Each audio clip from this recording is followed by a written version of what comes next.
My name is Jimmy Abiad, and I'm a full-time musician, singer-songwriter. And how it all started was, I must have been 4 or 5 years old in a kindergarten in Egypt. And at the end of the year, we have the party of the year, and this school was an Italian school, actually. I was told that after I sang my piece, I sat down beside my parents, and for the whole night, I kept singing all the other songs of the other students. So I guess I was meant to be a singer or something. And after that, what I remember is the age of 7 or 8.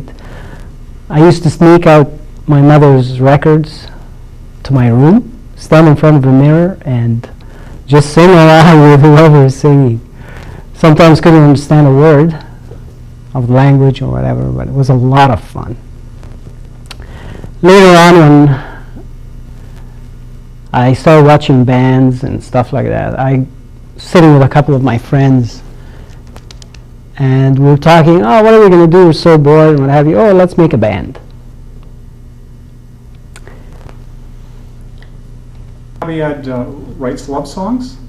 Yes, I write love songs. I write fun songs. I also write serious songs. What's the heaviest subject you've ever done? Actually, my latest song, it's called Hand in Hand, and it talks about parents learning from their children, actually. The first line says, lessons to learn when a child is born. And basically, it shows that we're all equal. If we look at that child, when the child is born, is in the purest form. They don't see, they don't hear, they don't know anything of what we have set in our lives, be it good or bad. And if we can just stop for a second, think, look at that child, and see how pure it is, and how judgmental the child is, maybe we'll learn a lot. Okay, tell me about instrument technique, and that could apply to our voice. Basically, each instrument has its own technique and own approach. For instance, if you are a drummer, you have certain techniques with the wrist movement, and as well as incorporating showmanship without falling out of stamina to continue in your night. For vocals, for instance, it's a totally different approach. It combines your imagination, your physical wellness, as well as your technique that you would learn either from a teacher or from experience. Can you talk about live performance? Sure. When it comes to stage performance, you basically need to forget all what you've learned theoretically and start communicating with the people, being really, really out of yourself and in touch with who you're performing for. You have to live the song you're performing, be it lyrically or movement-wise.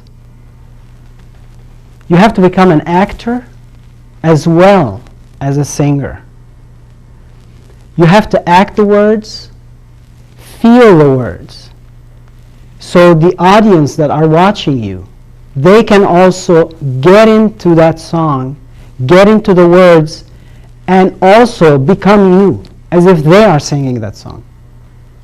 Okay, what's the Egyptian word for love, and is there any common things, or is there things that you think different Because it's said in Egyptian, it's got a different meaning, and obviously it would come across when you're writing your lyrics.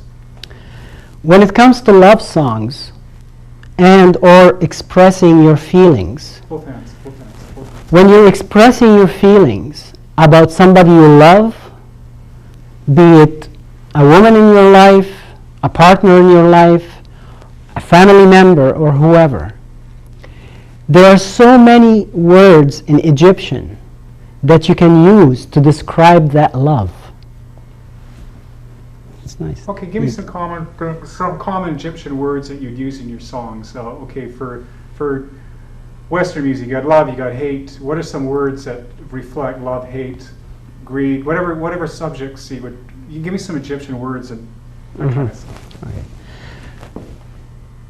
A lot of Egyptian songs, they talk about emotions, and they use the word love. Love in English is one word. In Egyptian, you have a couple of words that actually portray love. One of those words is hub. When you say, I love you to a girl, it's different. It sounds different than when the girl says, I love you to a guy. If you're talking to a girl, you want to impress a girl, and you want to speak some Egyptian to her, what are some things you'd whisper in her ear, that type of thing? Give me some Egyptian phrases that sound pretty and are pleasing to the ear. Ooh. Okay, let me think about that one. Say something nice to somebody in Egyptian. Okay, it might not necessarily sound nice to you. That's the thing. Because there's ha, like there's all these. Well, that's what it is, isn't it? Yeah. For instance, you want to say something really sweet to a girl. It would sound something like this. Ya ruh qalbi wa nur aini, ya hayati. In those words, what you're actually saying is, you are the soul of my heart. You are the light of my eyes. You are my love. In Egyptian, I guess in any other language, it will always sound different to you. The meanings behind it are so deep and so sincere. If you could only understand what the words are, they will touch you. My belief is there is a reason why each one of us is here. I believe that I'm here to reach people with my music, with my lyrics, with my performance, to make them relate to what I'm saying. Either they had the same experiences I've had, or I was able to address a situation that they are concerned about or care for. When I do that, then I am fulfilled. I believe that reaching the public with my songs, make them happy, make them cry, make them understand things they didn't understand before, is why I'm here. Thank you.